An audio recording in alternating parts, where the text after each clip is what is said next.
We are live. Hello, everyone. Welcome to Microwave Extravaganza podcast, episode 4. A Wisconsinite and a Canadian walk into a bar. It already sounds bad, doesn't it? Oh, oops! I have the stream going at the same time. Oops. Hey, how's it going? How's it going, man? Not too bad. So, with me here today is Short Fat Otaku, and yep, that's him. And question: are you fat, and how much do you love anime?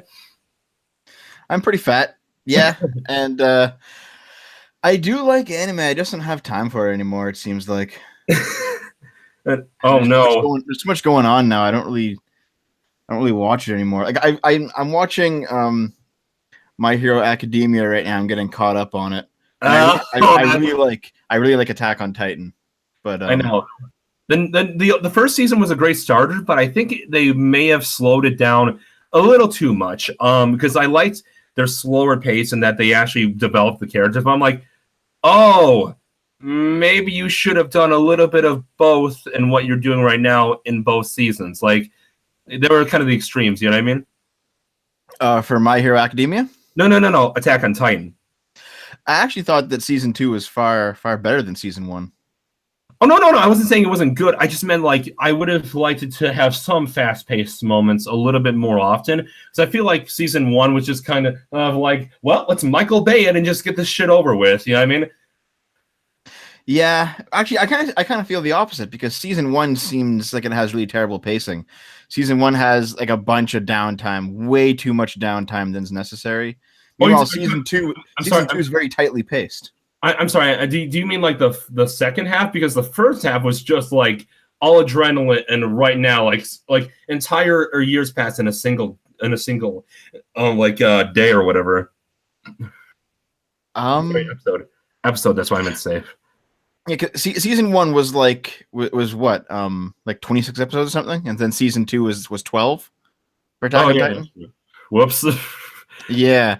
No, that first season. The first season had the initial training arc, the Trost arc, and then the female Titan arc, and that stuff just seemed like it took for fucking ever to get through. There was like, in my opinion, there was maybe 18 episodes of content stretched out for two 13-episode blocks. It was kind of ridiculous. Meanwhile, season two was like perfectly paced. I've only been able to see so much because, you know, I'm poor as shit because I'm a millennial. Are you one too? Just go fucking pirate it, man. It doesn't matter anymore. I know, but here's the thing. I have a life. Well, so do I. That's why I don't watch much anime anymore. I know, but the problem is when you have a life, you don't have time to find out which pirate sites are decent and which ones will give you viruses. And this is the only computer I have. I'm not rich enough to have a better one. You know what I mean? Yeah, I know what you mean.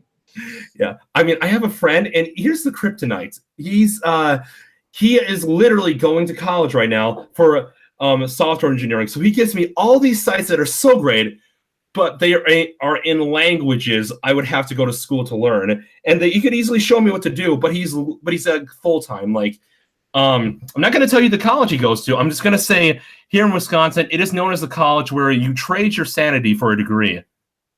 Oh, is it very infested?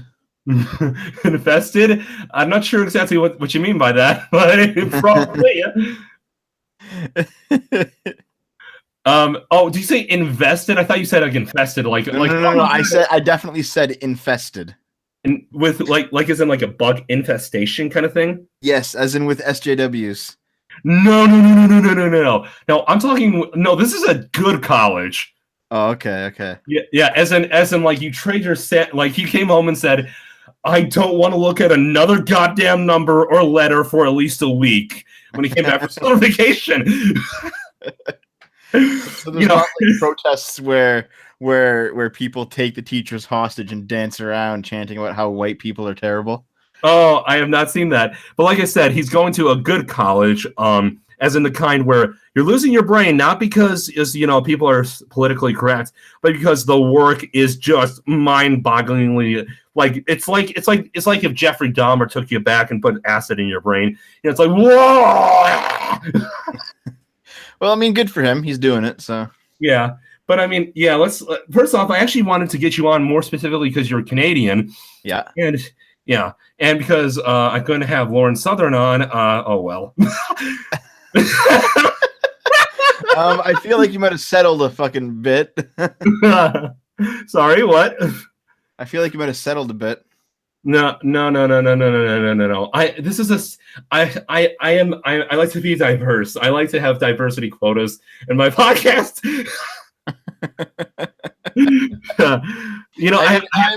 I mean, I guess the only thing that's non-diverse about me is that I'm male. Everything else is relatively diverse.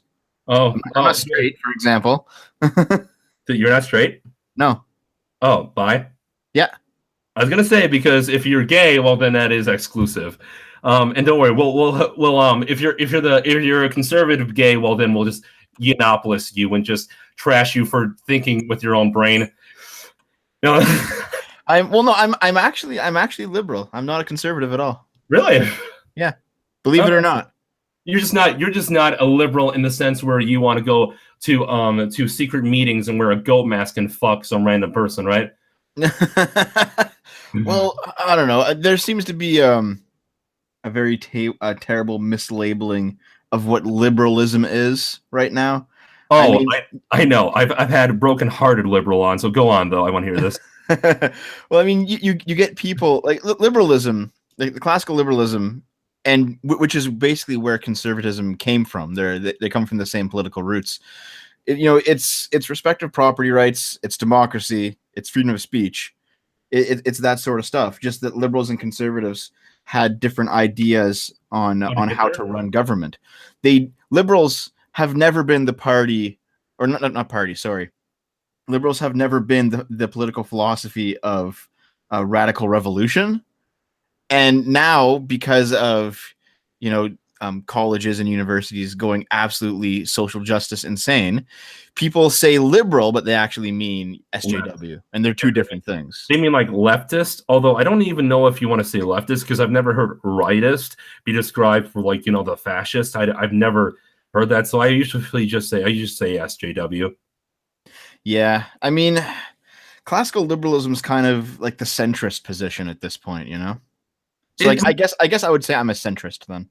If I may, would you kind of say that classical liberalism was kind of like almost very much similar to conservatism in that they were both pretty much close to the center, but in a way where like liberalists were kind of like the hippie version of the conservative, but they both sat at the same table and said, "Hey, brother, how you doing?"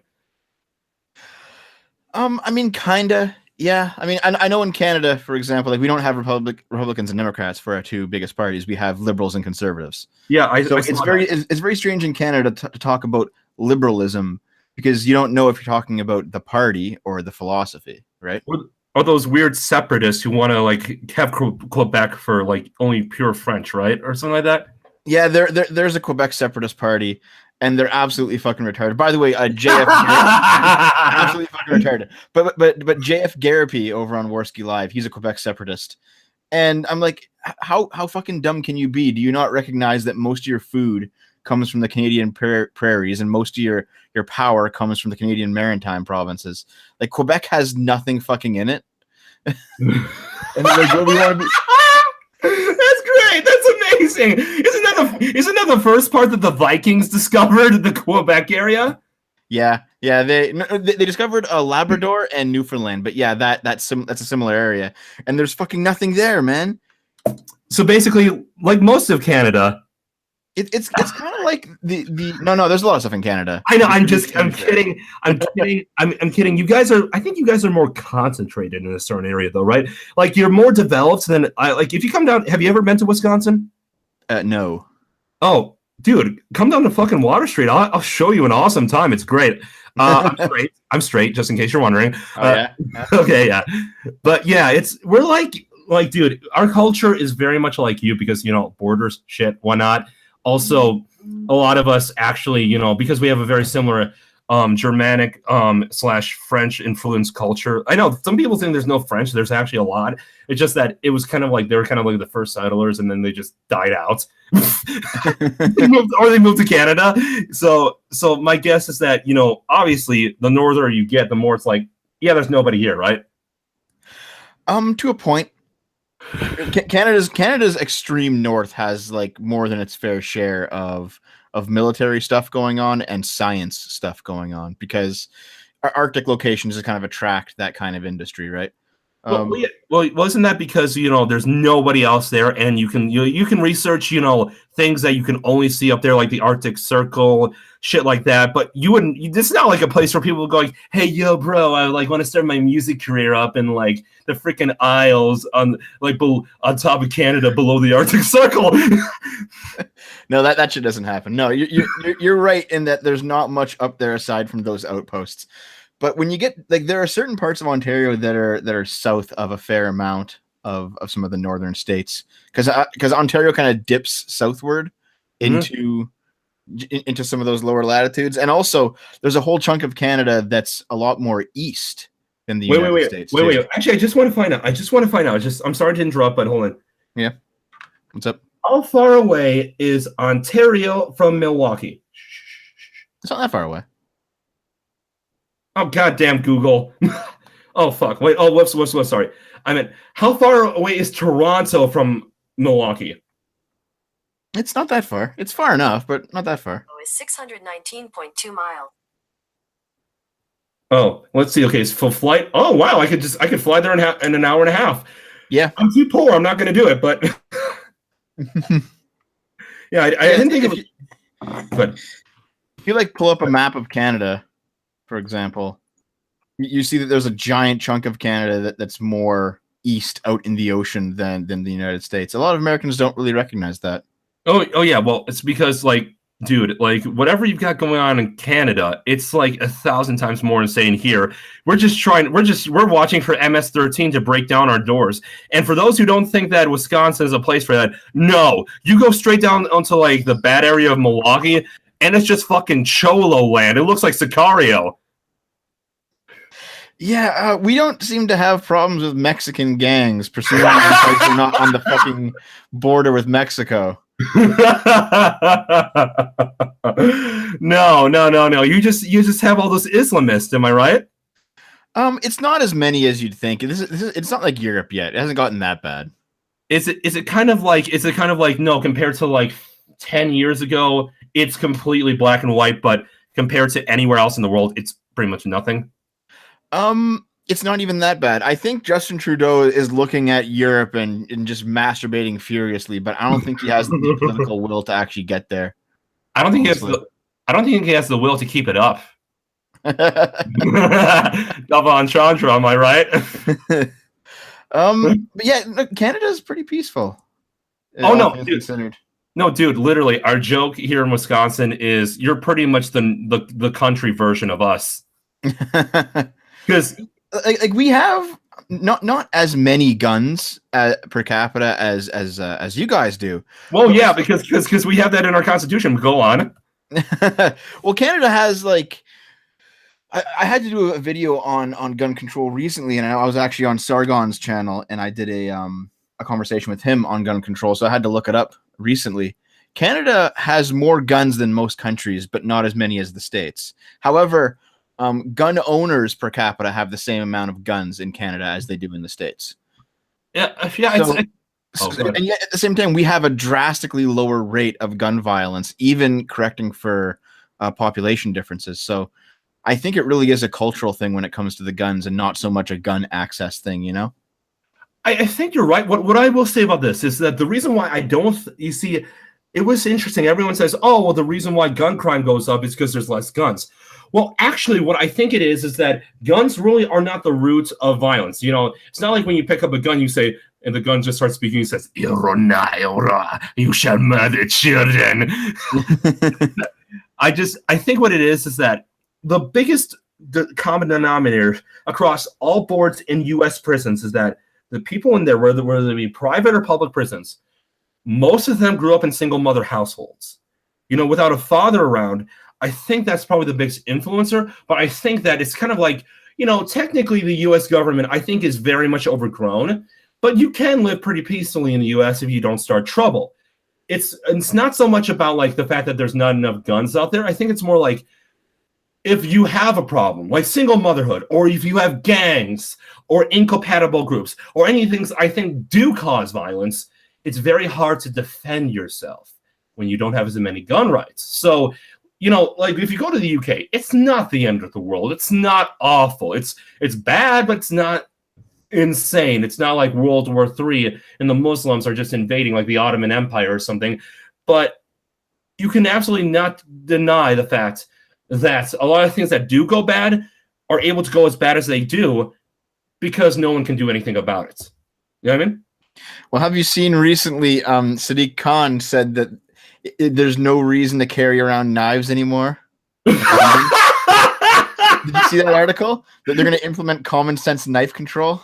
I'm going to allow you to just have fun and just explain that to me. Just make it as fun as you want to be. Screen share if you like. I don't care. I'm going to try and find the article here. Hold on. Oh, got it. Guys, even though terrorist attacks are a normal thing in living in the big city, according to me. That shit. Oh, when you said it was terrorist attacks were part and parcel of living in a big city. Yeah, exactly. There's more crime, but not even per capita. Dude, Minneapolis, I've gone there twice. You would have to pay someone to stab you. It's so nice there. I would love to move there someday because even though it's a little bit of a hokey-doke weird town, it's a really nice town, dude. And it has twice the population of Milwaukee. I'd say if you combined Madison and Milwaukee, the two biggest cities in Wisconsin, you wouldn't even have half of Minneapolis. Okay, I got it here. Okay. Okay, go ahead. In 2017, there were twice as many murders in New York City than in London. This year, the monthly murder rates between New York City and London are equal. And then this says here, London Mayor Sadiq Khan announced a crackdown on knives Sunday in response to the rising levels of violence in London, which recently surpassed New York City's homicide rate for the first time. Oh, how lovely. How lovely. Take your kid to London, everyone. Sadiq Khan tweeted, "No excuses. There is never a reason to carry a knife. Anyone who does will be caught and they will feel the full force of the law." Oh, I think he might be talking about his dick there, but So in the UK, they've regulated guns basically out of existence. And now there's a rising homicide rate in using knives, and almost all of it is gang-related violence. So now there's like you must have seen the memes on Twitter where people post images of British police doing weapon sweeps, and they find like screwdrivers, and they're like, "This is a deadly weapon. We must confiscate." I've seen so many of those. But do you mind if I screen share? Yeah, sure. Go ahead. Yeah. So this is just proof that if people really wanted to, they could build their own guns. Because guess what? This dude did. You see what I'm saying right here? I don't see a screen share, actually. Oh, shit. Okay. Yeah, this is the most professional stream on the internet, by the way. See this? Oh, nice. Yeah, his name, he went by the name Luddy. He wasn't even a mechanical engineer. He was a dude who literally just knew a lot about like how not guns. He didn't even own guns. He lived in Britain. He just knew a lot about power tools. Hold on a second. Who's Erica on OkCupid? Erica on OkCupid? Oh, okay. Whoops, I gotta close that. Hey. Don't judge me. Don't judge me. Oh, I don't give a fuck, dude. I'm active. Are you getting in? Are you getting in there? I'm Catholic. I wait till marriage. Oh, Jesus. I'm sorry. Well, what are you sorry about that for? Wait, hold on a second. Does that mean you're a virgin? Yeah, by choice. Oh. But frankly, you're not missing much. It's fun, but it's not like you get $1 billion the second you have sex for the first time, right? Not really. It's okay. Yeah. But here's the thing, though. Like sex, like everything else, is a skill you have to acquire, right? Yeah. So you will be shitty your first time, and so will your partner if it's their first time. Yeah, but I've agreed to like do stuff like, for instance, I try to be athletic. I really do try to work out. Like I used to be obese. Now I'm still overweight, but I have some loose skin. But honestly, I've lost like I think like 25 pounds, and I've gained about 10 pounds of muscle. So at least from an activity level, I will not just go. Plus, I have looked up videos on the internet about like on YouTube about how it's done. You mean pornography? No, I really don't mean that. I did that up until I was 17. And no, I'm not going to lie. I'm not going to lie to people and say I didn't watch it. No, every single kid who grew up with the internet absolutely did. Even if it was just Laurel Craft's triangular boobs, they jerked off to that. Oh yeah, absolutely. Yeah. But the thing is, I'm not going to lie and say I didn't do it. What I'm saying is I jettisoned that shit out of my life because I realized, why am I doing this? Oh, it's because I'm a beta male who can't get laid. I understand now. Maybe I should work on myself and get a girlfriend. And then when I did, we almost did it. But then I started thinking to myself, do I really want to be like everybody else? In fact, I remember kind of rushing her into it, and she was rushing me. But we were almost naked, and I said, do you just want to wait? And she was so scared. She was like, yeah, yes. And, and then she kind of tried a few other times, and like I was just ignoring her, and she was kind of like pulling on my thigh or whatever, just like, and I realized something. I don't care, dude, if you've had sex before, and you obviously have, because it sounds like you have. Yes, obviously. Yeah, obviously. I don't care if most people have sex. What I think you should do, I think anyone should do this. I think you should wait till you find someone you care about. Because I agree with that. Yeah. And I think, do you agree with me on this?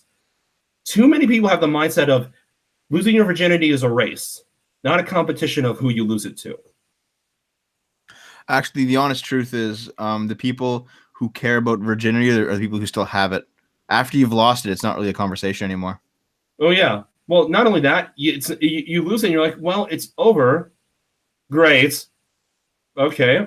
And like, if you have a long-term girlfriend, like, okay, well, now I can start having sex more often. But I'm thinking for the guys who are just like, I want to lose my virginity on prom night. I find out, oh, now it's over. And if she's not my girlfriend, then it's over for a long time, right?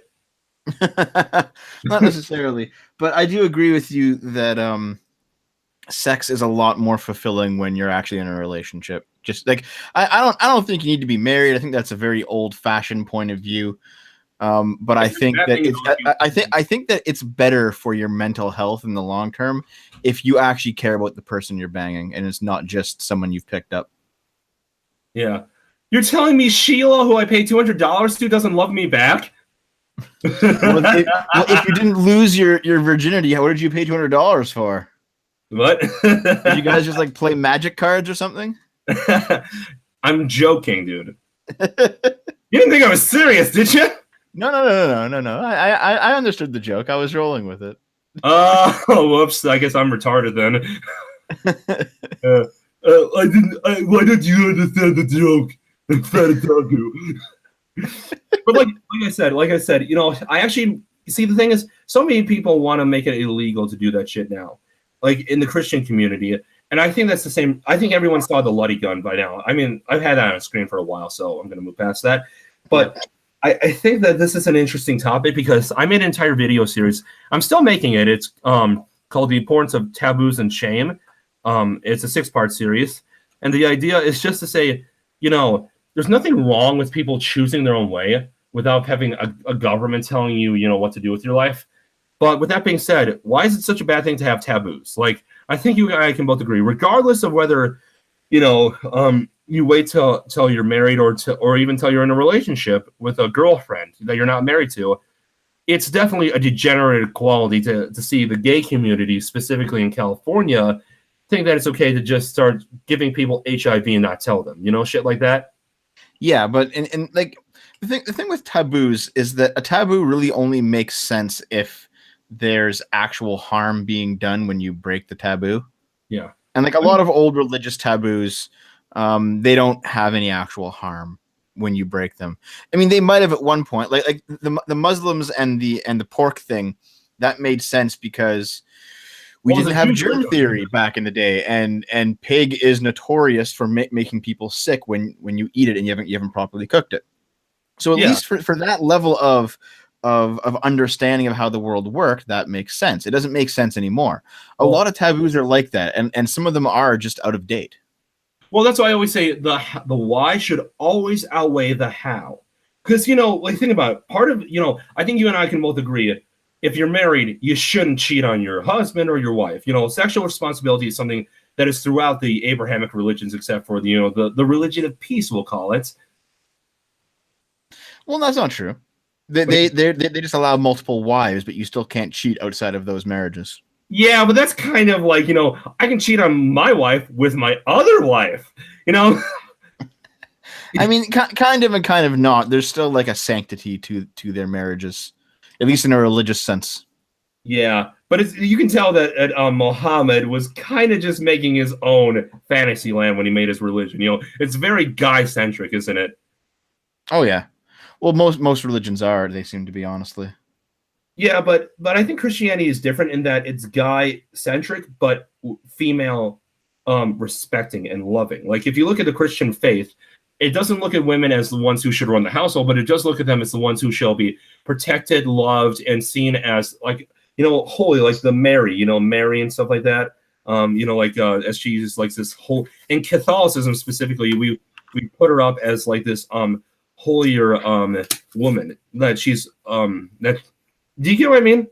No, I get it. And for all the terrible things that that Islamists have done to women, and there has been a lot of terrible things that Islamists have done to women over the years. Yeah. There are still parts of the religion that cherish women in some way. I mean, let me just pull it up here. Prophet Muhammad's final sermon before he ascended to heaven. Just so you know, I can't see your screen. If you're meaning to screen share, No, I can just read it. It says, "Do treat your women well and be kind to them, for they are your partners and committed helpers." I mean, there's parts of every religion that seem to do that. Like here. "Oh, people, it is true that you have certain rights with regard to your women, but they also have rights over you.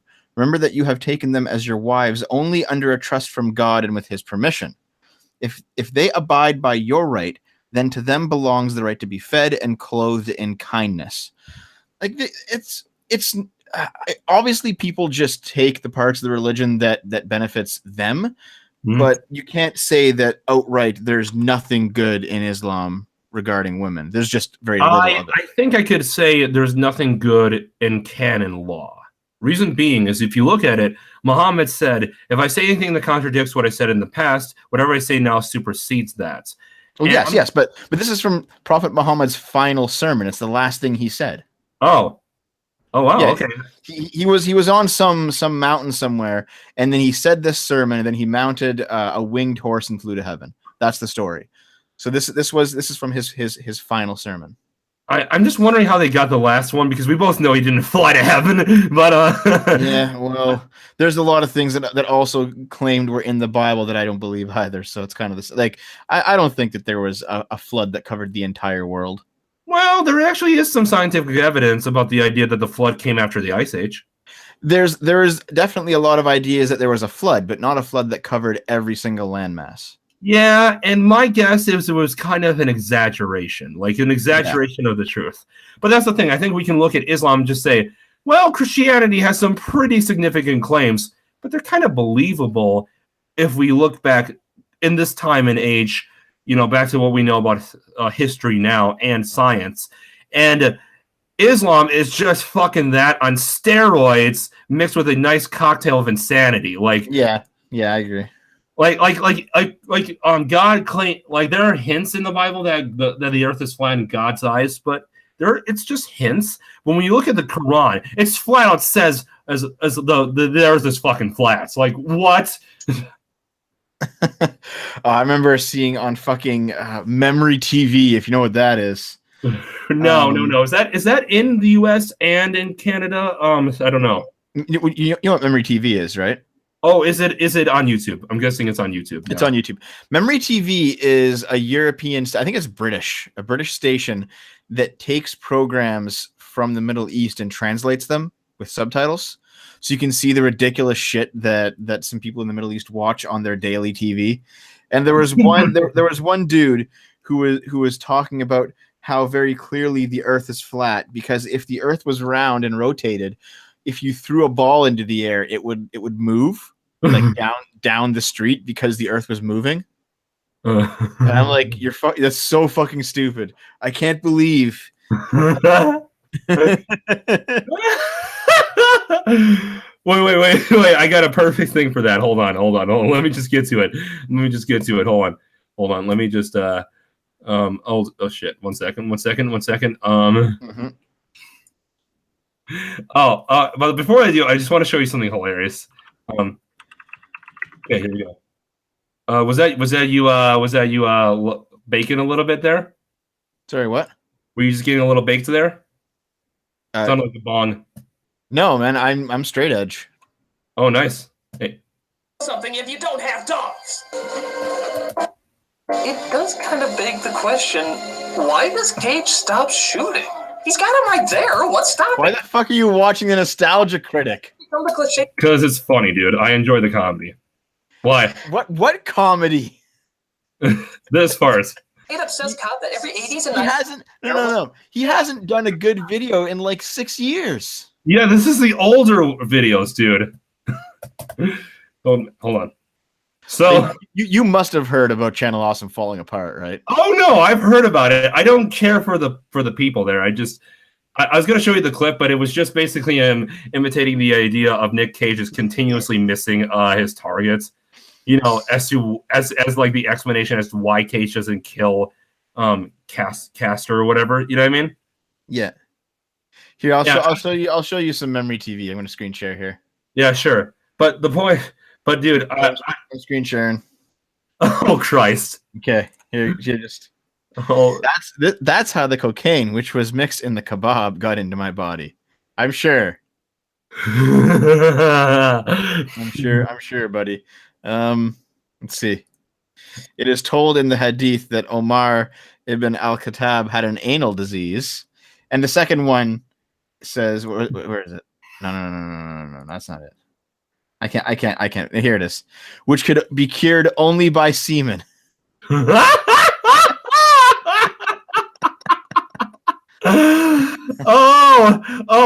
basically this is pray the gay away, but they found an excuse in the Quran. Yeah. No, in the hadith, it's different than the Quran. Oh, I don't give a fuck at this point. They're all just basically fantasy land. Well, I mean, not necessarily, because you as a Christian very, very clearly see a difference between the Old and New Testament, right? Oh yeah, but I think you can probably just say Jesus basically said, yeah, here's the parts that are still relevant. You know, like if you took the canon version of the Quran and the hadiths, you just look at it and just say, well, and the surah and all and I think isn't there like 7 books or something? I'm not sure exactly how many. I think it's like 7, but whatever. You take the canon versions of all of them, and you eliminate anything that doesn't have enough citations. Where Islam will say, "Well, no, we don't actually believe that," and you look at what's left over. It's still what? What the hell is this? What am I looking at? He is a man of logic and should not be taken seriously.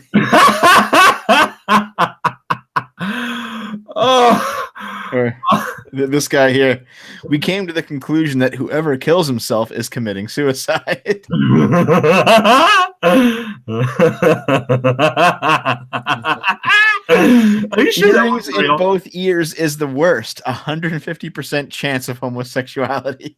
read it one more time. Read it one more time, because every time I talk, all of a sudden it goes away. Okay. Well, you have to click on my name. And it'll stay on my window if you click where it says. See how in the corner there's your name and my name. Yeah, but the problem is I got this fucking Discord getting in my way all the time. Hold on. Right. Oh, there we go. Just click it; it'll stay up. I know. I haven't learned how to work Discord yet because I literally just got it yesterday. And there's this guy here. Your friend is a communist who brings you communist books. First of all, you must stay away from this friend. Dude, Memory TV is fucking hilarious. I love it. Well, they're not. Well, they're not idiot. I don't think, from what you said, it doesn't sound like Memory TV is the problem. It sounds like they're just translating. They're basically Yeah. Memory TV translates other Middle Eastern broadcasts for English. Yeah, my guess is they're probably just covering their mouths, trying not to giggle as they do this. Hey, have you ever heard of Jubilee TV? Like, have you ever? I'll turn off my screen share now. Hold Sorry, on, go ahead. Have you heard of Jubilee TV? Like, No, Jubilee? I haven't. Oh, dude, I really like them because it looks like they're the only people who just take two people of opposite opinions and really just let them talk. You know, like a civilized conversation. I recently subscribed to them, but I would really recommend them because they don't really take a side much. Oh, I want to go back to something, actually. I forgot about what it was, and now I remember it. You said that in the Christian community, people wanted to, some people wanted to make it illegal to have sex before marriage. The problem with that, it's the same problem as what Europe's facing now with Sharia courts, is that in terms of building a nation, you can't have any legal code that supersedes the legal code of the nation. Oh yeah. Oh, it's just not going to work. Oh, I wasn't promoting it. I wasn't promoting it. In fact, the reason why I created, hold on. The reason why I create, how did I undo this? Because now it's stuck on me. Just unclick it. I know, I'm trying to, but it's just not doing shit. Oh, there we go. Sorry about that. Are you sure? Yeah. Sorry, dude. Like, YouTube is always screwing, like changing things on their platform. And I didn't do my, I haven't started up live streams until a few months ago. So, you know. No, that's fine. I understand. Yeah. So the thing is, my thought about this is that, you see, the reason why I created the series I was telling you about was because I thought, is it really so wrong to say that maybe something should be, a person's personal choice, but people should look down on them for it? Like, I don't want to tell, like, if you guys like, let's say Short Fat Otaku says, I want to get the gift. I want to get it tonight. I'm going to find a nice, big, hairy, fat at gay man, and I just want him to infect me. I don't think I should have the right to point a gun to your head and say, no, you can't do that. But at the same time, is it really a bad thing to say, dying of a deadly disease maybe should be frowned upon if it's intentional? I mean, I agree. It's just that people always have sets of principles, and people almost always never live by those principles 100%. For example, you're Catholic. Have you ever sinned in your entire life? Of course. And, I will never... There you go, right? Like, you're not somebody who lives by your principles all the time. You can have those principles and think they're important, but in your actions, you're not there. Now, the problem is that if you make following those principles a legal matter and breaking those principles illegal, you're going to have to arrest every single person on earth. Absolutely. And that's why I was saying I don't want it to be law. I want it to be more of a social, taboo, if you know what I'm saying. Oh yeah, and I think the same thing with pronouns too. The whole pronouns thing. For example, if I were to bump into Blair White, I would obviously refer to her as a woman. And if I didn't, I should definitely be socially ostracized for that. However, there shouldn't be a legal cost to not doing it. Yeah, so you kind of agree with. I think we're in agreement there that regardless of just how what we think should be taboos or not, we think that taboos are a good thing because they keep people from becoming bad people without putting people in jail for shit that they shouldn't be going to jail for. Yeah, pretty much. Yeah, and I think that, and yeah, I totally admit that I have sinned plenty of times over. With that being said, although I do think that there are some sins that are a lot easier to avoid doing than others. It's a lot easier to avoid murdering someone with a tablespoon versus versus watching porn, or hell, even swearing. It's a lot easier to avoid the sin. I don't even consider swearing to be a sin because there isn't a part of the Bible that says it is, and they just say it's rude to do that in front of your parents. But I think it's a lot easier to not tie someone into the back of your truck and turn on your truck and just watch them get scraped to death versus not cursing. You know what I mean? Yeah, definitely. Yeah, right. It's like oh, you stole $5 from your parents. Oh, big whoop do you fucking do? Cops come, they just say, just give it back to your parents. You're 18, you don't have a mental disorder, and you don't live with your parents anymore. Just give it back.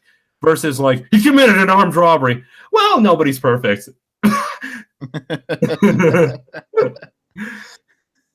And I think you and I can both agree you shouldn't stone someone to death for adultery. But I think back in those barbaric times, considering adultery could cause incest and it could also cause like all sorts of other like social disorder, that was kind of almost the only thing you could do to get someone to not do that, right? I don't think it was that. What was it? I think the biggest problem with adultery is that there was no modern child support apparatus in place, right? So men would by default take care of the children that their wives had, whether they were theirs or not, and they would just assume that, oh, these are my kids, obviously. So if it was discovered that a woman slept around and cheated on her husband, now suddenly the parentage of his kids are in question. Well, not only that, and that's like a huge investment on the part of the man who's supporting them. So I think that's why it had to have such a severe punishment. Nowadays, we don't need that because nowadays we have DNA tests and we can use a larger, more competent legal system to enforce child support on men who have kind of ditched on their responsibilities. Yeah, not only that. Back then, it was 1,000 times harder to live. You die like at 40. So as you said, it's a huge investment. Well, whatever people think a huge investment is today, times that by 1,000,000. Because back then, a huge investment meant that you could put yourself at risk for being eaten by a predator or getting a disease 1,000 times over for some kids that aren't even fucking yours, right? Yeah, exactly. Yeah. And plus, it is still a good thing to do. It's still good to be loyal. I just don't think, putting someone in the town square and essentially doing what they do in Pakistan is a good idea. No, I completely agree there. Of course, loyalty has also changed too. I mean, for example, if you're like a swinger couple and you both consent to the partners that your partner is having, or if you're like if you're a couple that like regularly has threesomes with like a third person who's not part of the couple,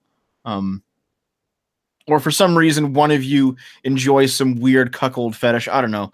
Like I'm very left leaning in terms of what people do regarding sex. It's just that one, everyone involved has to be informed of what's going on. I think that's important.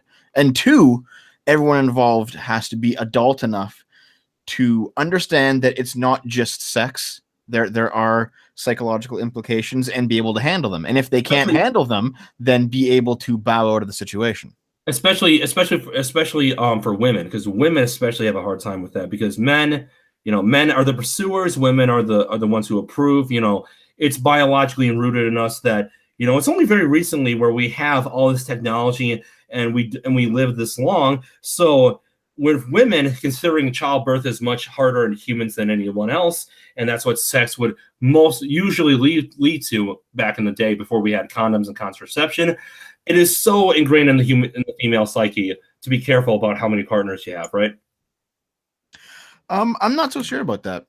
I think there's probably some biological markers that trend certain ways, but I think especially now, especially in modern culture, it's not quite so simple as that.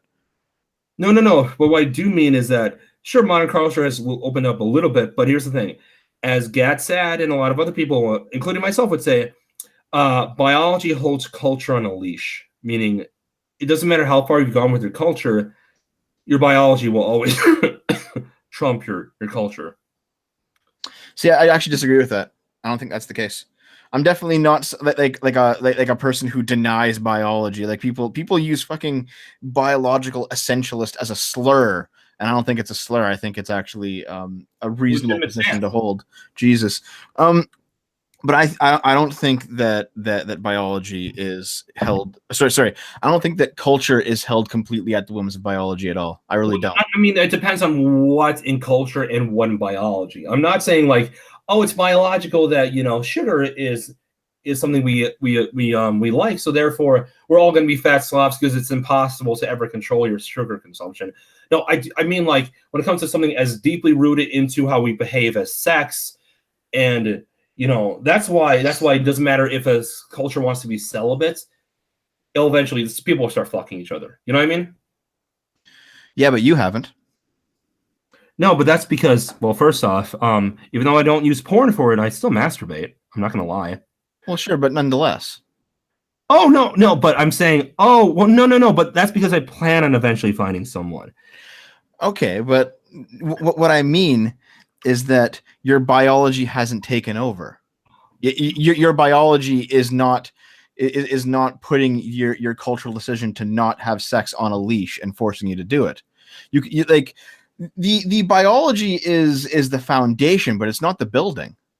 Oh no, I would never say that. I would say though, you got to look at what parts of the building. I think that biology and culture are about 50-50, but there are different wings of that building that are made of mostly biology and others that are made of mostly culture. Would you agree? Depends what we're talking about specifically, but No, maybe not. Like as in wings are a metaphor for different parts of how we live our life. You know, some parts are more influenced by culture, while others are more influenced by biology. Well, I honestly think that sex is probably more influenced by culture, frankly. I'm definitely on that side of it. And it's because, for example, I don't know what's here. You're a great example. You've chosen not to have sex despite the biological imperative to do so. You're an example right there. If I may, also, like people can, and people hate to hear this, but it's the honest truth. People can control to a large degree what they're interested in sex just through exposure. I mean, there's that comic that's going around. It's a fucking meme comic. It's about the redheaded boy who sees trap porn for the first time and is like, it's called the 6 stages of trap porn. Let me find it. Hold on. Hey, but before you continue, I'd just like to say part of the other reason why is because first off, I actually plan on getting well, I'll keep that to myself because I'd rather Instagram just find out just by looking at me. But and I don't plan on transitioning or anything like that.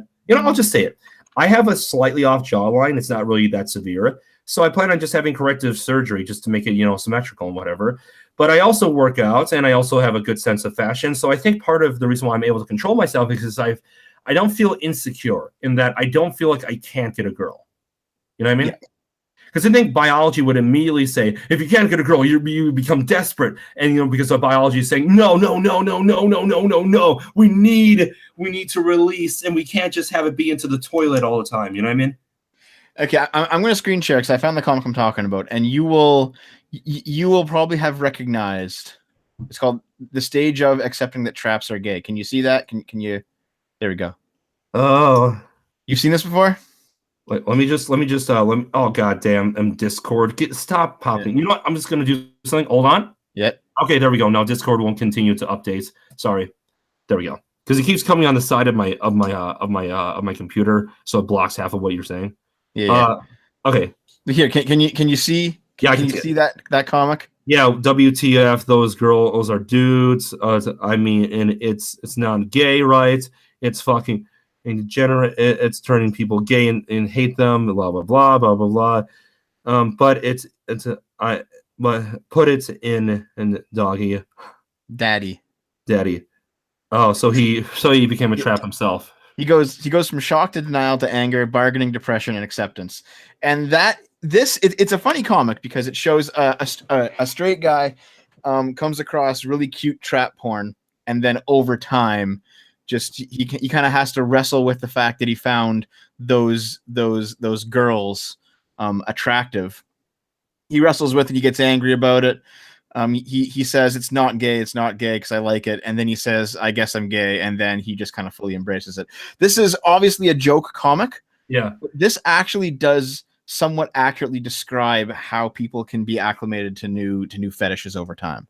Well, plus also, isn't it partially the influence of him not being able to accept that perhaps because he's young and because he's never seen other porn before, it's easier to like it, and that because he's unwilling to accept it, his mind doesn't stop thinking about it. I mean, I'm pretty sure if he just said, yeah, I saw that for the first time, maybe if I saw other forms of porn, it'd be easier to not make a big deal out of it. But because he's constantly thinking, and the kid looks young, so it's before he's kind of emotionally matured. Like a guy our age, like if you were straight, do you really think that you'd be as into like men as you are if you had if you had maybe started watching porn at 16 or something like that, and I definitely think that there's like a formative year age window where this type of thing can happen more easily. puberty. But I also do think that it can happen basically eventually to anybody. I think if you expose yourself to different stimulus long enough, you will eventually become acclimated to it. And I think that also works for sex. I think that you can have people who are, completely vanilla in their sexual tastes develop fetishes through exposure. Well, So people who say that you can't, I was born gay and that's how it's like, no, I mean, maybe you were, but it's not like it's completely immutable. And we can like, at the same time, I don't want to suddenly come off like I don't think that gay marriage should exist or anything like that. Because I do think it should exist.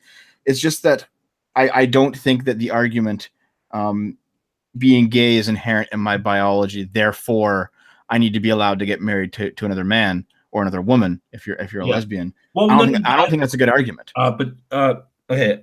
So Taco, I'm just gonna say this. I think it's a little more complicated than that. In that, coming from, I actually have like a good amount of background in. I won't say how I do because NDAs can't do that. But I do have a good amount of background in psychology. Not saying like I am a psychologist. I'm not. I'm saying I have worked in places where you will encounter people of who you're going to have to understand how they think. I'm not going to say more than that. With that being said, it actually is more biological than you think when it comes to sex because of there's three parts of the brain. The first part being the reptilian, the second part being the mammalian, the last part being the human. The most old and ancient, and it's pretty much where most of sex is in the reptilian. And that is very, very hard to make gay. With that being said, yes, it's possible that you can do that, but at most, usually most guys will say, I'm not really gay, but I will probably be okay maybe having a little gay sex on the side, but I would never marry a gay man. If they were straight and they watched straight porn along with gay porn during their years of adolescence.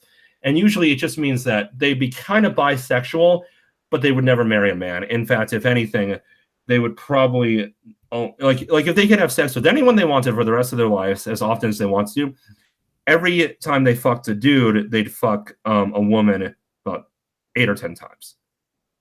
From most research. Kevin? I mean, I kind of agree with that. Yeah. Yeah, and not only that, I don't have a problem with gay people. In fact, I think when God said that that's wrong to be gay, I think what he's saying is that when he says lie with another man, well, you actually got to look at a lot of the context that is around. A lot of times he was talking about things like orgies and shit like that. Now, he was saying that it was bad to be gay, but he was talking more about deviancy for the sake of deviancy. And I think, and as you said, it's more of a choice than people think. He was saying, and he was even focusing more on marriage versus because the Romans, the pagans, a lot of these people encouraged like large orgies amongst the wealthier people. They actually had large orgies, if you didn't know that. So he was saying, yeah. So he was saying and so when you look at it, now I am stretching, so I will say that I could be wrong, but it seems like what he was saying is that to participate in these large orgies and to not be married to a woman, like he would be bad. He wasn't even, I don't think he was completely saying that being gay was wrong. I think what he was saying is, since there's a certain amount of choice in it, you should choose to inevitably have a family with a woman, even if you have a lust for a man. Not like you should be ashamed of it. And that you should avoid steering away from the nuclear family and spreading disease and whatnot. Yeah, I can see part of that. But I also don't think that that's all that important anymore either, because we've got a lot of different people on the earth now. We don't like, not everyone needs to reproduce anymore. You know what I mean? Oh yeah, I wasn't saying. I was more talking about the lore. I was mainly talking about the lore of what Christians say, so that way people don't misinterpret it. You know what I mean? Yeah. Like for example, I don't think I'm ever going to have children. I really am not suited for that kind of thing. And I'm fine with that. My girlfriend doesn't want kids either, and we've already planned out a life for ourselves that doesn't involve children, and instead involves other things that are just as fulfilling. It's just that You know, You don't want to back. shame people. You don't want to shame back- people for wanting kids, do you? No, of course not. No. I mean, there's obviously, I think there actually is probably some reasonable shame involved in it at this point, but that's on like a macro level because there are people who reproduce way too fucking much, who take up way too much of the social safety net, who take up way too much of the limited resources we have in the planet. And You know, there are people who just mindlessly reproduce and just absorb everything, and it's obviously a big problem. Plus, they do that without realizing how much it's hurting the kids. I mean, I'm sure there are some people that just don't get it, but there are people outright, and I've met these people in real life. They know that having way more kids than replacement rate is long-term bad for their kids, for themselves, for everyone else around them, and they do it anyway. Well, And it they say, depends on oh, well, what. it's somebody else's problem. They just say it, and it's like that is extremely fucking ignorant. Well, it depends on to what degree, actually. I would say, because, you know, I know some people with 12 kids, and they're not doing too bad. But I would say, for me, it's 6. I don't think I should have more than that. Not because I care about other people. Fuck other people. You know, team. How Christian of you? No. The Bible says you should love all people, but it has kind of almost an Ayn Rand kind of belief in that you should love all people, but you shouldn't let yourself be taken advantage of. You know what I mean? Yeah, but certainly having 6 children goes far beyond the mandate of don't get taken advantage of. Yeah, but who creates that mandate and how much evidence is there? You know what I mean? I think there's a fair amount of evidence, in fact. You know, for example, I do straight up believe that climate change is real and is caused by humans. So if you have a bunch of first world babies that are going to rapidly accelerate that and have a huge carbon footprint, that's obviously a problem. And that's, I think, where we disagree, because I think that climate change is definitely influenced by us, but I think that it's heavily exaggerated just how much, and to the point where we're barely doing anything at all. And it depends on the lifestyle and the culture of the nation that they live in, because we can't deny that, you know, despite, you know, regardless of how many people are in China, even if there were only as many as there are in the United States in the same landmass. China definitely doesn't care about how much pollution they make. I actually disagree with that. I read an article about 2 weeks ago that stated that they're finally starting to set green energy measures because, and here's the thing, they're not doing it because of pollution necessarily, though that's a factor, because China is heavily polluted, and they're starting to see like a lot of their production falter because of how much pollution there is. They're realizing that oil's running out. And they're thinking, okay, well, where is China going to be in 100 years if we have all this oil-based technology and no oil to run it? So they're actually doing the smart thing by investing in non-oil energy tech. Well, no, I don't think that's a bad thing. What I'm saying is, think about it. China has been doing that for years, but it only recently started doing what you talk about because now it's going to hurt them. Maybe. It also might be the case they just haven't reached that level of development yet. Like, yeah. This isn't necessarily peak oil, but it's an idea that I've been floating around in my head for a while. Yeah. Let's say your civilization requires so much oil, some amount of oil, at minimum, to build new technology that will not use oil. So you have to go through the cultural evolutionary process of going from the Bronze Age to the Iron Age to the Renaissance to the beginning of industrialization. You bring in coal. Using the power of coal, you discover oil. You bring in oil. Now, using the power of oil, you can bring in, you know, nuclear or solar or wind or something that will not pollute the way that oil and coal will. However, if your society uses up all of the oil without transitioning to that technology, that new post-oil technology, how are you going to do it? Because if you needed oil to do it and now all the oil's gone, you're just kind of fucked. Yeah, so I think that there's actually like a bridge that societies in general have to cross, and they only have a very limited amount of time to cross them from oil to post-oil. I don't disagree, but there's a lot of evidence that there's a lot of oil that people are not willing to admit there is. It's just that we already use so much of it that if we made no change, it'd be gone as fast as they predict. The problem is that there's so much oil that if we slow down even a little bit, it's going to definitely leave enough to transition. But that's the thing. It should be a transition because the technology is getting a lot better, but it's nowhere near where we need it to be long-term usage. And for countries that are poor, we need to stop telling them to not use oil because first off, we use way more of it than Latin America does on a daily basis. But also, here's the big thing. The reason why we're able to transition is because we have developed our economies, because it's an economic issue too, to the point where we can transition, to the point where it becomes economically feasible. But these people in like Latin America, like Mexico and Colombia, they can't do that because they have to develop their economies and develop their nation out of that way to do that. They do, but there's also, I mean, the SJWs are not gonna like to hear this, but in general, European colonization of the world was in long term a good thing. There was a lot of bad things done.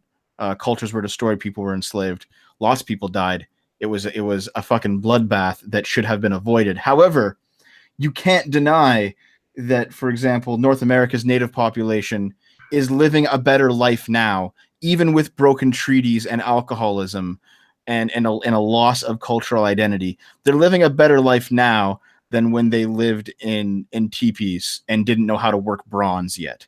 You know, there's an improvement, and frankly, I think like if Western nations, if Canada and the United States and Europe and Japan and these G8 nations turn into post-oil powerhouses, they discover or they invent new ways of running their energy systems that are cheap and easy and cause almost no damage to the environment.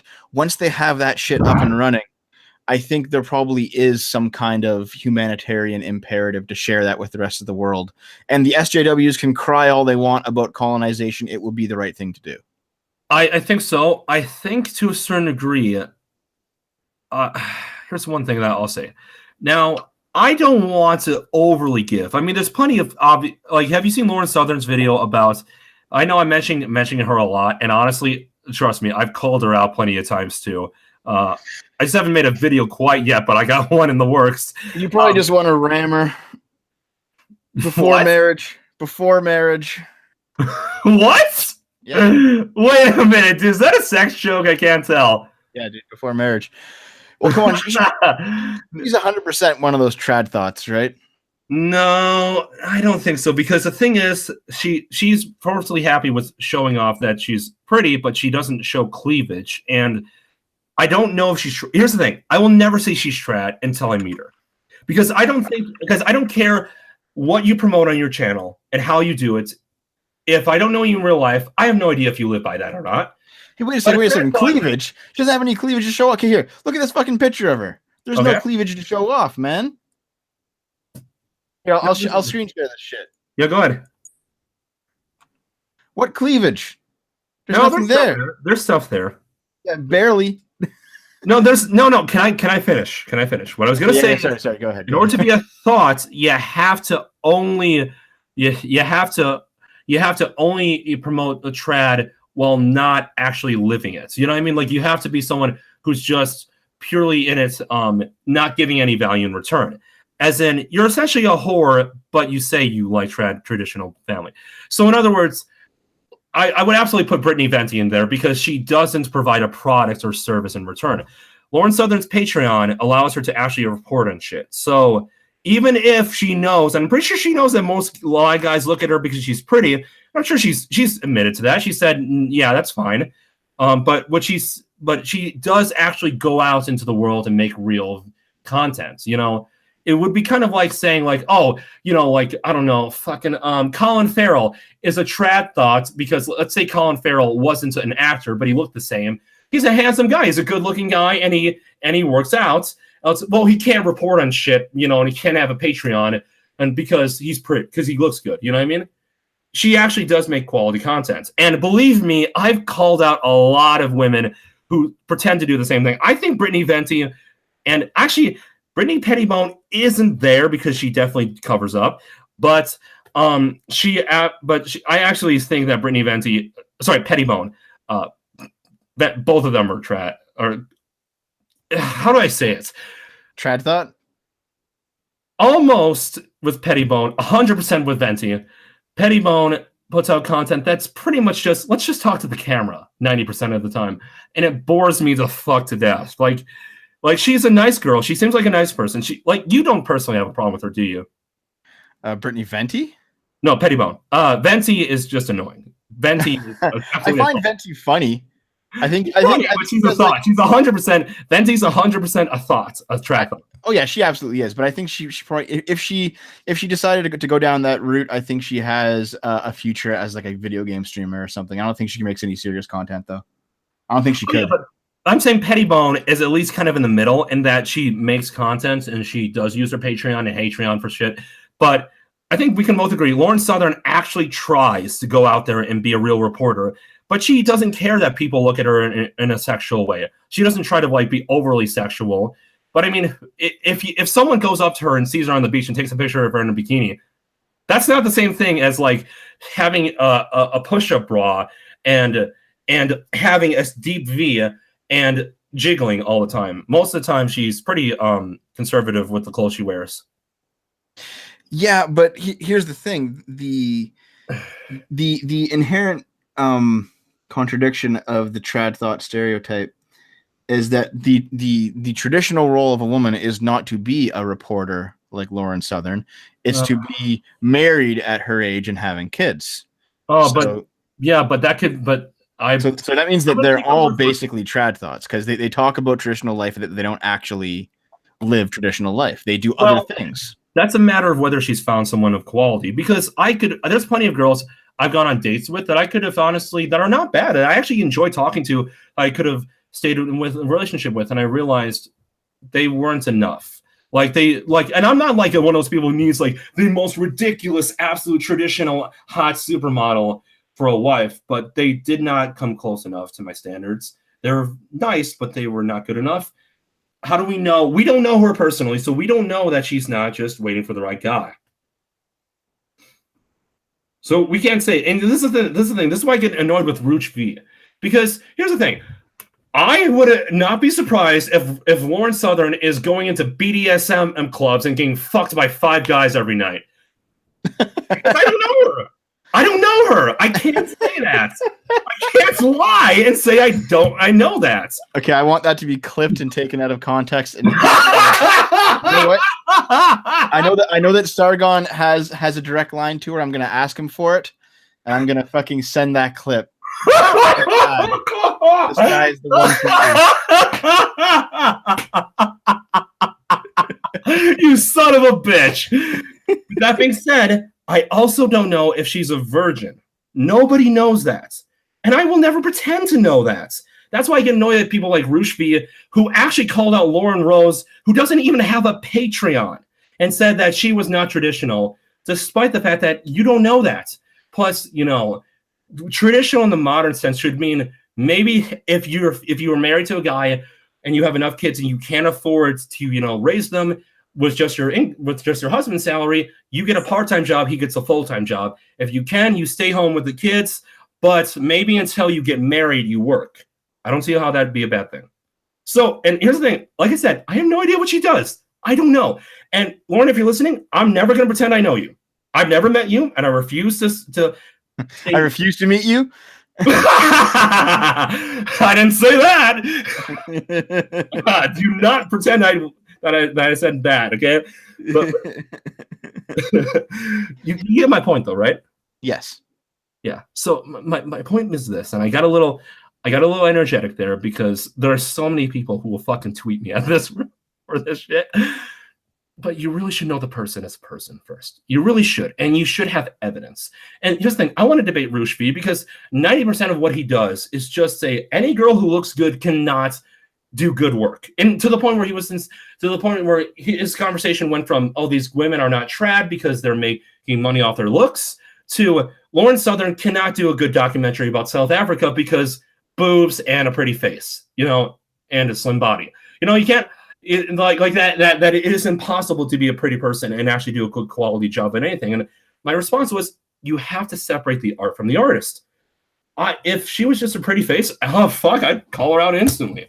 Because I always hated when people worship at a woman's feet. I hate that. my parents divorced when I was very young, and they weren't even my real parents. I'm Latino, in case you didn't know, and I'm actually an immigrant to the U.S., a legal one, which is why I'm conservative in the first place. So I already learned in a very painful way, that the people you love are not perfect, and you can't put them on a pedestal. These were people that took me in. They weren't even my real parents, and they broke my heart. So I hate when people put them on a pedestal, but I think you and I can both agree it's stupid to say that a female cannot make do a good job at stuff, just because she's pretty. You know what I mean? No, I get it, but I also see the alternative, because a lot of that stuff, there is a logical side to it, because you can get a woman who does like okay work, not great, but not bad, and she's going to skyrocket because of her looks. Oh, absolutely, absolutely. It's just that, and this is mainly going back to the Rush V argument when he was at first debating Brittany Venti, then the girl named Annika came on, then Lauren came on, and all he kept doing was just constantly saying, "I don't want to talk to you." And every time someone brought up a point about, here's how I think we did legitimately good work, he just said, it doesn't matter, you're female. Therefore, it cannot be good. Like he was saying the work itself could not be good. And they asked him, like, have you seen it? Have you actually looked at it? And he said, no, but I refuse to. It's like, what the fuck are you talking about? Make up your mind. Like, here's the thing. I think that there's a lot of people, here's the thing. I know Lauren's going to get mad at me for calling out her friend Brittany. And like I said, I have no personal problem with Brittany Pettibone, not Fenty, but Pettibone, because she seems like a nice girl. She seems like if I met her in real life, she'd be nice to me and be nice to you. I don't have a personal problem with her. I don't like a lot of her content because I think a lot of times it's just talking to the screen. It's not a whole lot of investigation. It's not a whole lot of anything. And she's clearly someone who probably gets the attention she does because of the way she looks. Do you get what I mean? Yeah. It can be sometimes hard to determine which is which, because if you get like a girl who does nothing and blows up because of her looks, that's obviously bad. But you can get a girl who does some good work and she's still going to blow up because of her looks, but also people are going to discount her because of her looks without even looking at her work. Right. So it does go both ways. And I think at some point you just got to let people say whatever they're going to say, put out the content you do, and try to just be an honest person regardless. I think that's the best thing, right? For anyone, even male. Yeah, because I mean, I'm not very good looking, but I still put stuff out. Yeah. And regardless, you just got to play the cards you tell, because you can't control what other people think, and you shouldn't try to. You should realize people are going to think whatever they want. They have their own minds. As long as you know that you've met the standards you want to meet, good enough, right? Yeah. Yeah. At the end of the day, you don't need to compete with other people. You just need to compete with yourself, I think. Yeah. You were so going to send Sargon that clip, aren't you? Yeah, why not? Actually, no. You know what I'll do? I'll just ask him for Lauren Souther's contact info, and I'll send it to her myself. Well, okay, yeah, and you're probably gonna get the email address she actually uses rather than whatever the fuck it's on her page.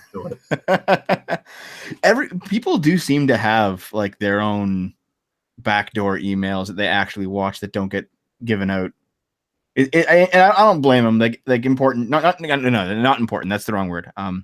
People who are busy, people who would get like thousands of emails a day. They do have like a private one that has nothing to do with their online persona that they just kind of talk to.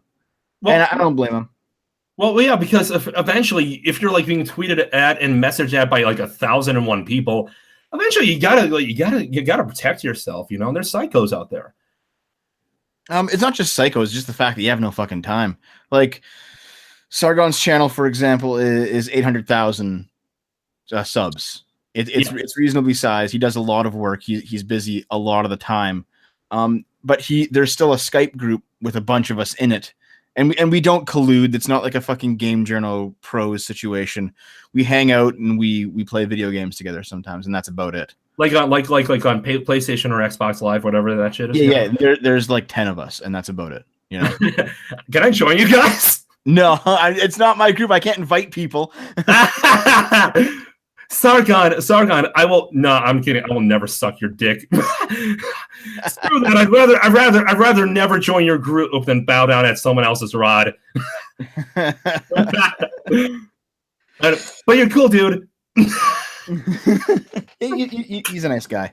I disagree with him a healthy amount, and despite the undeserved, in my opinion, persona he has online, or like people seem to think that like he, like the soy father meme. You've seen Oh that, yeah, right? Yeah, well, shit like that. is it really that bad? If No, it's not that bad at all. He's very down to earth, and I disagree with him a fair amount. And he listens to criticism and he goes, "Okay, no, I understand what you're trying to say."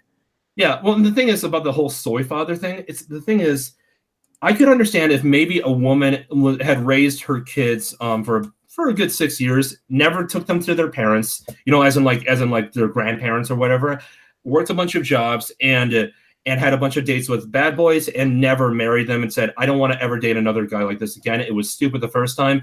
And then she finds someone like Sargon and says, listen, I need to know who you are because I made a huge mistake in the past, right? That's not, it's not preferable, but Sargon's an older dude. If something goes wrong, he has a way out. He knows that if that he could have someone else. So for us young guys, it's like a trap. It's like a Venus flytrap. Like I'm not that young. No, I wasn't talking. Oh, whoops. Wrong language. Sorry. I just meant. I think Sargon's 37. I'm 31. Oh wow. No, I meant the people watching.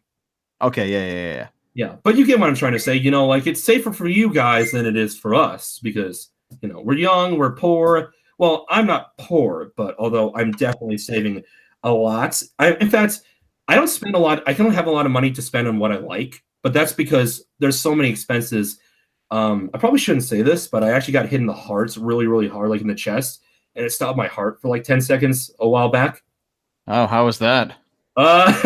Just imagine like this is what everyone feared about Martin Shkreli when it comes to the pills I had to take, the prices. So yeah, that was a trip. I got airlifted out. How lovely. But I made a full recovery, so don't worry. But there's that. I'm actually curious about it now.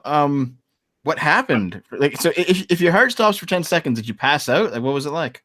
Oh, basically, I started going into a coma. I was revived in that. Here's the thing. It was just long enough where I didn't die. Like I was like my heart's. It wasn't even completely stopped. It went like into super slow mode. Like as in effectively I could not move. I fell down. I could not move. Completely paralyzed. And my dad was right there. I'm not gonna say too much more than that because locations, names, shit like that. Gotta keep myself safe. Yeah. But I was revived by my dad. And so I wasn't airlifted out because I was, I had my heart like gone. No, I was airlifted out when I was already awake. But I was in a certain location where it'd be hard to get an ambulance there, of which I will not describe. And that does serious damage when it stops for that long, especially to your overall body. Well, when you were awake, what did it feel like? Like you're awake and getting airlifted out. How did you feel? It literally feels like you start to feel your skeleton materialize. Like it's so hard to describe because it happened once, but it was so viscerally like I was sort of becoming conscious. Like it was almost like that flash that you put like on like what's it called? Fuck. Like if you I don't know if you use Vegas or Adobe or whatever, but I use Adobe, yeah. Okay, so basically both have this. Both have this as a transition. When you have the transition to light and into a next clip or whatever, it's like that, but your whole body's experiencing that. And while my heart was out and I was unconscious, it literally felt like no time had passed at all when I woke up. When it woke up, whoops, woke isn't a word. But you get what I mean? Because like you literally don't know that it's happening. That's how it feels. You don't remember going to sleep. You remember the few seconds before that, and then done. Yeah, I mean, I had a surgery at one point when I was knocked out for about an hour and a half, and unlike sleeping, where you generally have a sense of time, yeah, like if you go to sleep and you wake up like in the middle of the night, you can kind of guess whether it's like 1 o'clock or 4 o'clock in the morning, right? You don't have it down to an exact science, but you can generally guess how long you've been asleep. Yeah, you have at least some kind of temporal record in your head regarding how long you've been out.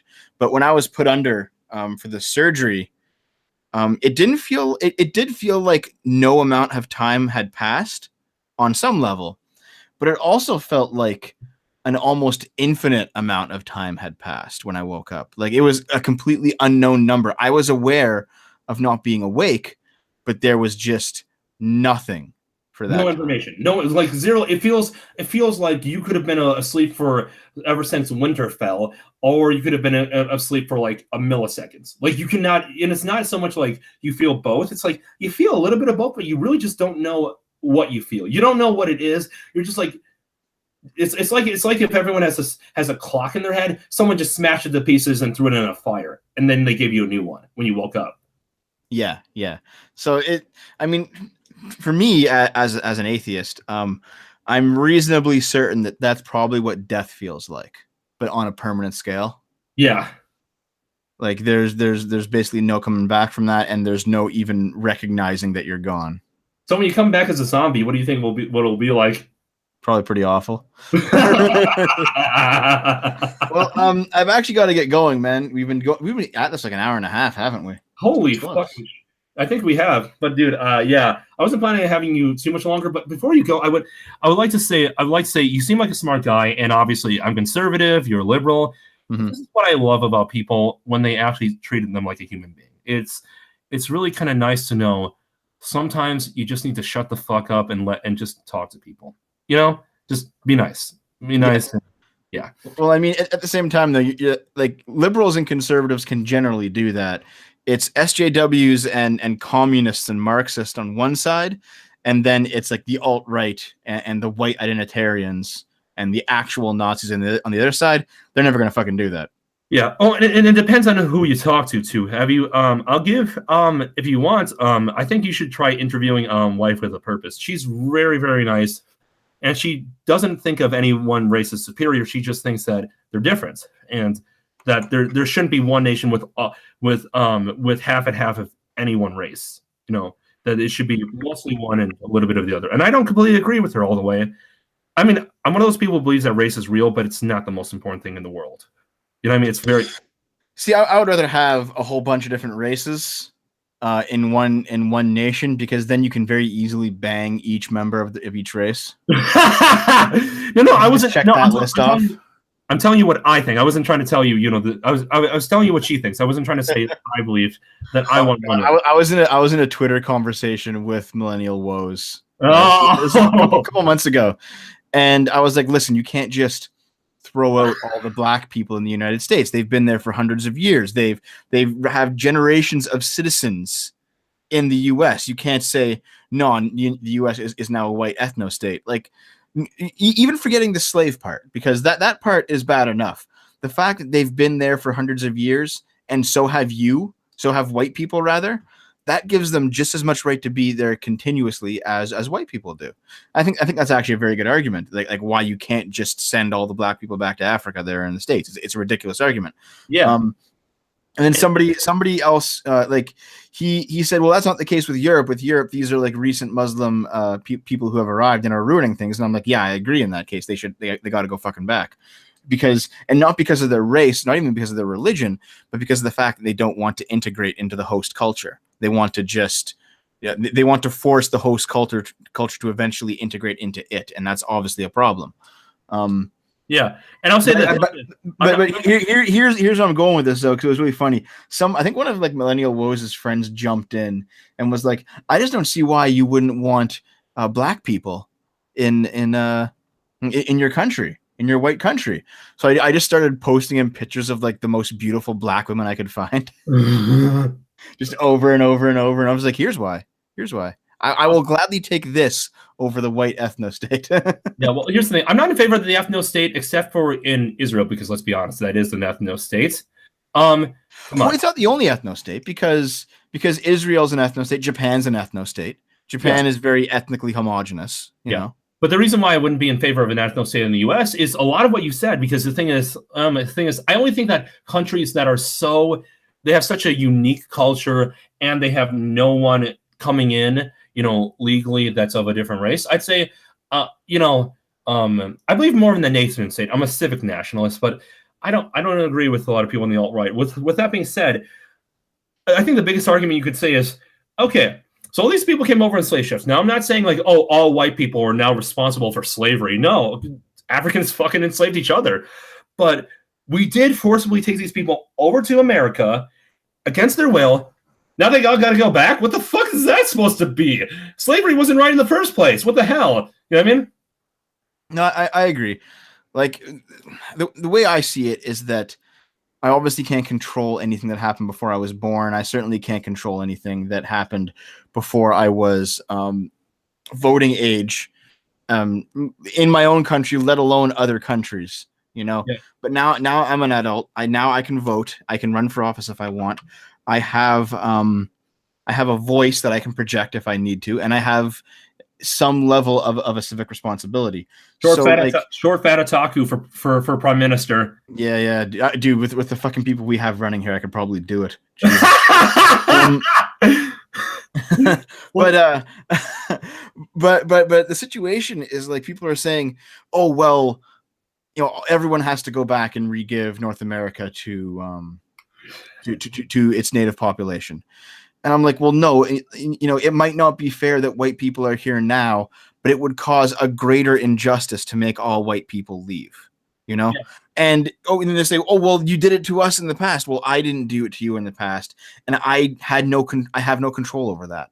You know, if something happened before I had even the smallest amount of control over a situation, one, not only can I not be held responsible for it, but two, you know, I don't even think that I should advocate for its reversal. You know what I mean? Like if for example, here's a great example. Yeah. If, for example, the Middle East wanted to colonize Europe right now, which they seem to want to do this, because it hasn't happened yet, I can say reasonably, no, you shouldn't do that. Because obviously colonization in general is a bad thing, especially if you intend to colonize in order to abuse its native population. Obviously, that's a bad thing.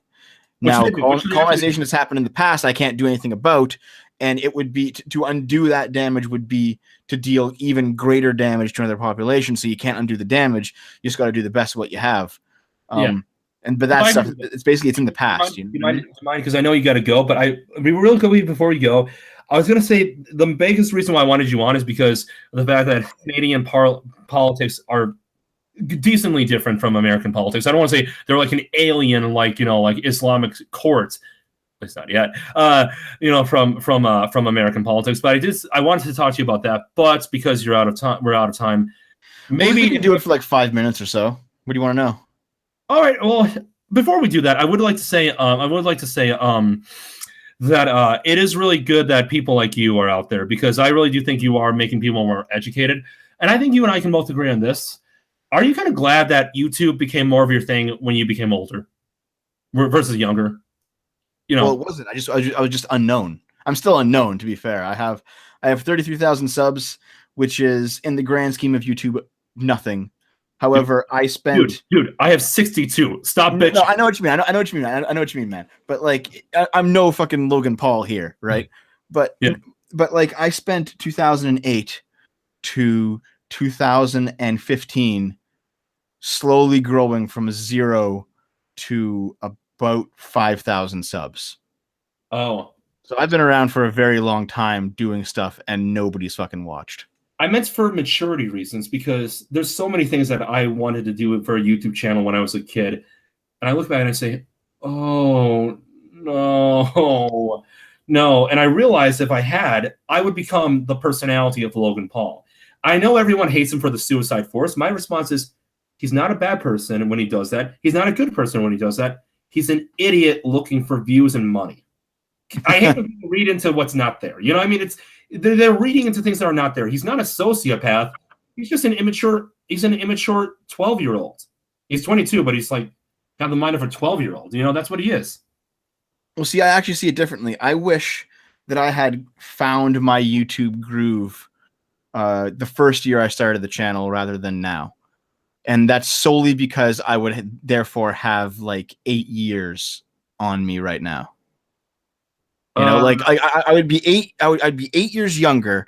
Therefore, I'd have 8 more years of time to build myself up, as well as I would have the increased energy that comes with being 23 instead of 31.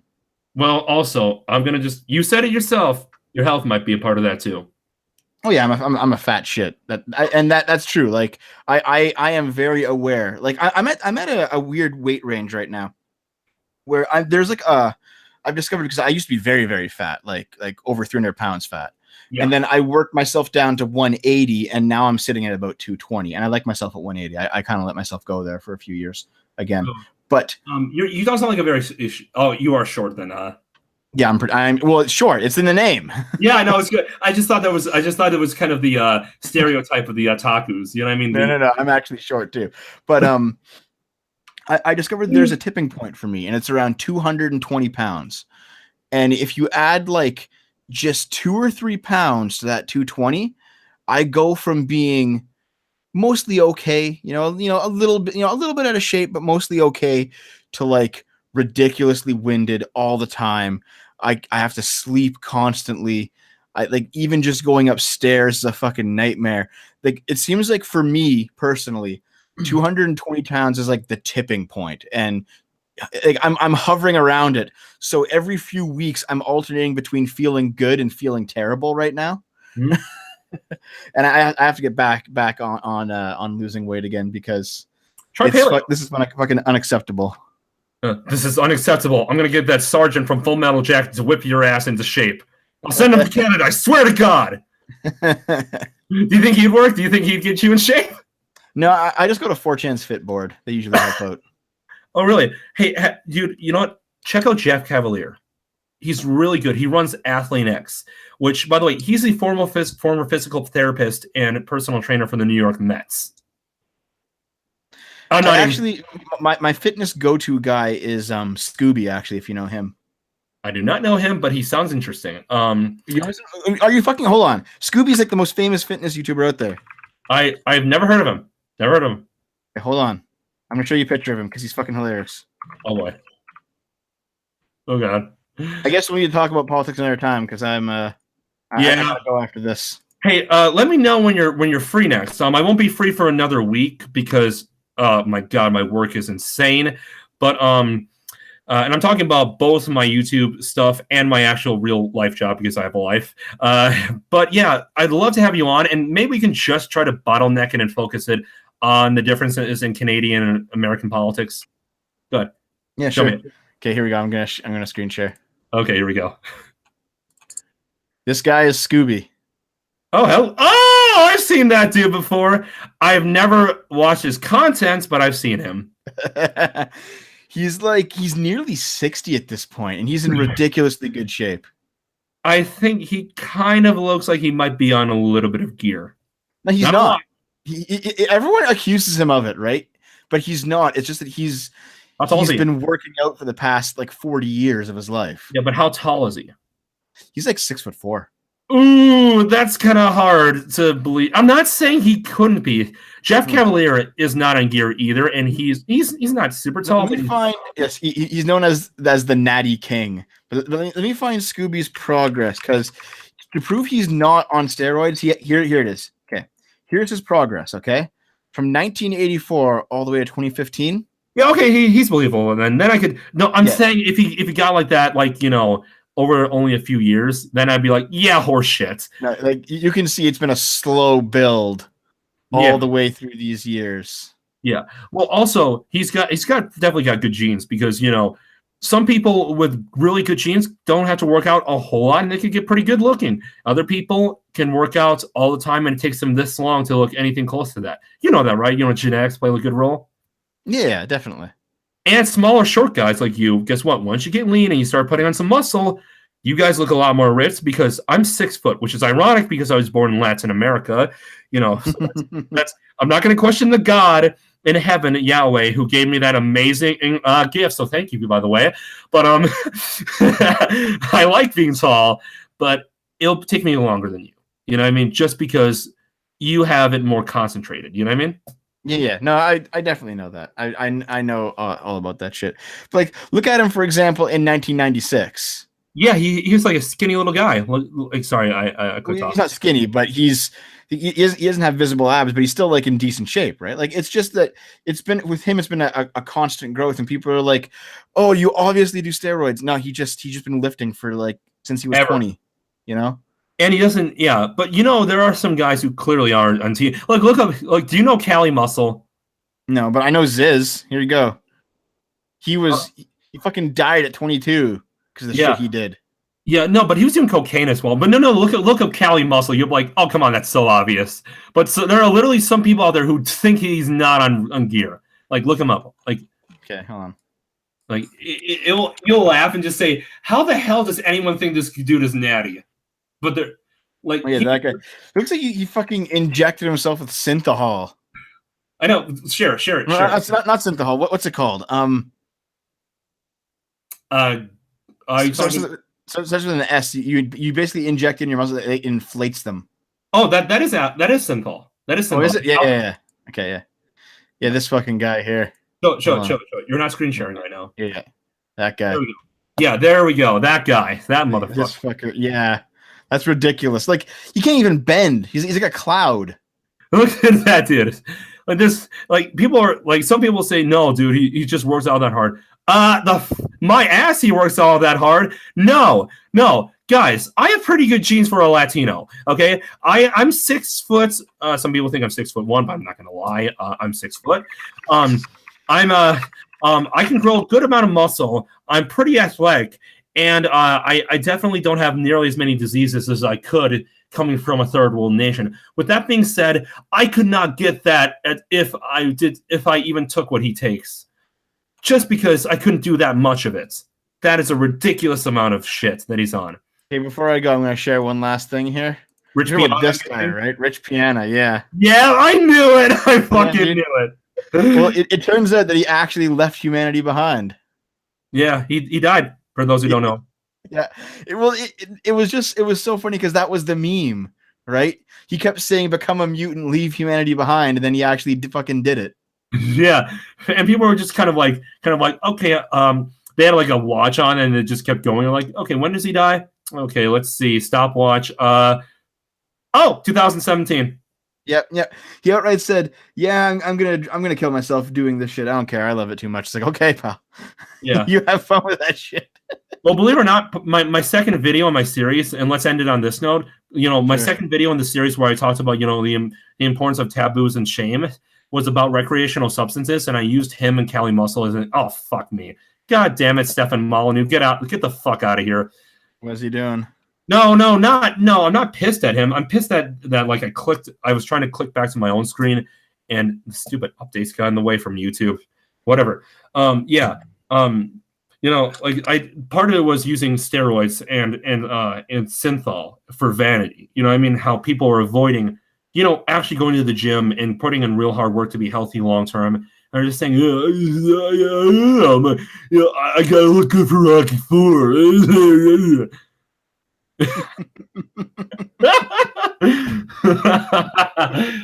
That's my best Stallone impression. Good job. By the way, fuck you for saying that it's bad to like Nostalgia Critic. If you don't like him, fine, but I do. It's pretty bad. It's pretty bad, like Nostalgia Critic. I'm not gonna lie. What? It's pretty fucking bad. Oh, I'm talking about his comedy. I liked his old stuff. If you don't like it, that's fine, man. I'm just saying. Yeah, no. You know what? I've learned too much shit about Doug as a person to like his content anymore. Oh, he's a fucking human. Doug is the Harvey Weinstein of YouTube. I wouldn't put it that fucking far. No. I don't mean in the sense of sexual molestation, but you hear, like, at first Medicare came out with it, but then all of a sudden I saw other people, and I found out that Medicare was just scratching the fucking surface. Jim, look up other people's videos. It will make you do a part 8 just because of how insane it is. With like the fucking with like Doug being equated to Tommy Wiseau when it comes to how to manage talents, and fucking Mike Machad not calling a dude out that was not only sexually harassing one of his staff, but they literally took her to a safe house. Yeah. That was Holly. I think I did 2 videos in this. I'm doing a third. Scrump and I did No, it was Scrump, Lilith Lovett, and I. We did a regular dumping with Scrump on it. I've seen your podcast. You were talking about you were talking on a different time. You were talking about Warski Live. Go ahead. Yeah. There was. Let me just pull it up here. I'm not gonna screen share or anything. I just want to know exactly what I'm talking about. Yeah, on dumping with Scrum. Where is it? Fuck. Okay, dumping with Scrum 20. We talk about the hashtag changing the channel and go over the bits of the manifesto. On dumping with Scrump Live 2, we actually got a guy who worked as an extra on one of Brad Jones's movies. Mm-hmm. He came in and he told some stories about what it was like working with these guys, because he also worked with Linkara and he worked with Doug. Yeah, he told some stories. And actually, tomorrow on Dumping with Scrump Live, we're getting Iron Liz. Oh, so extra. Yeah, extra. For those who don't know, look up what Linkara was looking up on Pornhub. Yeah, not just that, it's also his story of or have you learned your lesson? Oh yeah, that's right. And Latza was a fucking riot. Did you hear about Latza, the guy who reviewed board games? No, actually. He actually, I kind of felt bad for it. It was kind of it was more of like a cautionary tale. But look up Latza Sad Niggers. It's wow. It's I think you can already tell where this is going, right? Just a little bit. Yeah. He was basically the biggest fanboy of that guy with the glasses ever. Oh boy, we are going to get DMCA'd 100 times over, even though this is a stream and we're not even playing other people's content right now. Yeah, it'll be okay though. I'm sure it'll be fine. Oh yeah, because if all else fails, I have a job. I don't. I do my channel now. Well, you're in Canada. I'll see if maybe the company I work for has things in Toronto or Ontario in general. Just yeah. Okay, I've got to take off though, man. Yeah, we got to get the fuck out of here. We keep extending this goodbye. So long, farewell. Try to work out a little bit. Yeah, I'm working on it. All right, man. Have a good one, and thank you for coming on. And next time you're on, let's try to keep it to Canadian politics. Yeah, sure, no problem, dude. All right. C'est la vie.